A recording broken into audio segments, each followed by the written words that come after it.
What's that? Yeah. My my wife just took my kids came in for Thanksgiving, took them by the Christmas Story house. My daughter was very disappointed. My son was very excited. So I don't know. I don't know. Yeah, I don't know. What's that? No, I don't. I think they just drove past. I was working. So all right. Like against Sean Payton's offenses before a number of times. What about his offense do you think fits the Bo Nix skill set the best and has allowed him to kind of really kind of thrive as a rookie? Yeah. Sean's always done a great job going back to when he was an offensive coordinator. Um, when you have a guy like Drew Brees, there's a lot of things that you can do, but I think that you look at some of Sean's success. When Drew Brees was hurt and Taysom Hill went in and played real quarterback for him, not just a spot player, and kept that production up, and they won a lot of games. So, sort of does a good job of crafting his stuff to what the player does well. And Nix has been one of those guys that's just improved over the course of the season. He's got very good mobility. It's sort of sneaky. Makes a lot of guys miss. Scrambles for a lot of first downs. He's elusive back there. Throws a really nice deep ball, and they've done a good job of just sort of playing to his strengths and what he does. An offensive system is only, I'll say, is only as good as the quarterback that's running it, and I think they do a good job of melting a lot of concepts that Sean's used in the past with stuff that Bo Nix has been good at. He's been taking care of the ball, and over the last few games, he's been really hot. What went into the decision to kind of split time with Juan and Ronnie at that safety spot? Yeah, two players we like there, and two players that have also had some injury history. So just try to lessen the load on both, and try to mitigate their injuries opportunity a little bit. We've been playing a lot of different safeties. I mean, we went through a spell where we had hardly anybody left, but now we got a lot of guys coming back. So just trying to find ways to keep everybody contributing.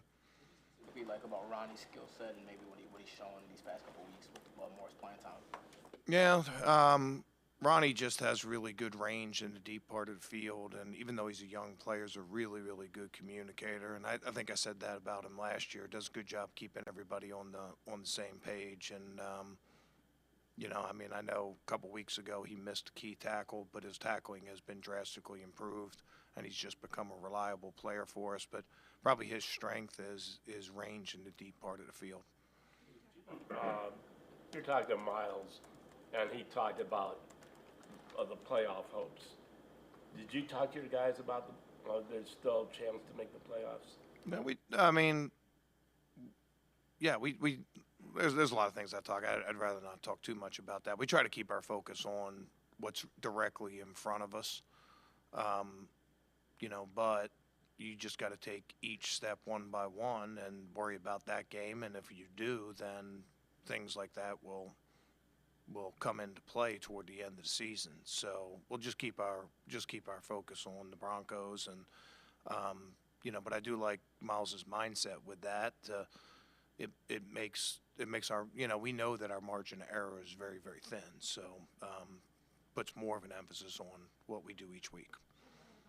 His 3-sack game and just how he seems to have hit another gear over the past several weeks. Yeah, I think some of it had to do with being healthy, which I had talked about earlier. He'd missed a lot of practice time, had missed, and a lot of times early in the season really didn't look like himself.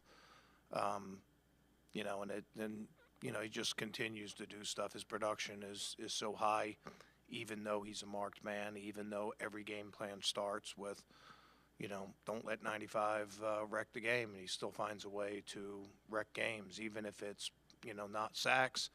It can be batted passes. It can be run game. You guys know the way I feel. Tackle for a loss for 4 yards or sack for 4 yards. Check. One of them gets valued a little bit more in the stat game, but they both affect the game the same way. And I think that, he's just done a good job of just being consistent and battling through, like, some of the stuff that people do to him, a lot of chips and running away from him can cut a lot of productivity. But he's still found a way to be productive even when the teams scheme against him.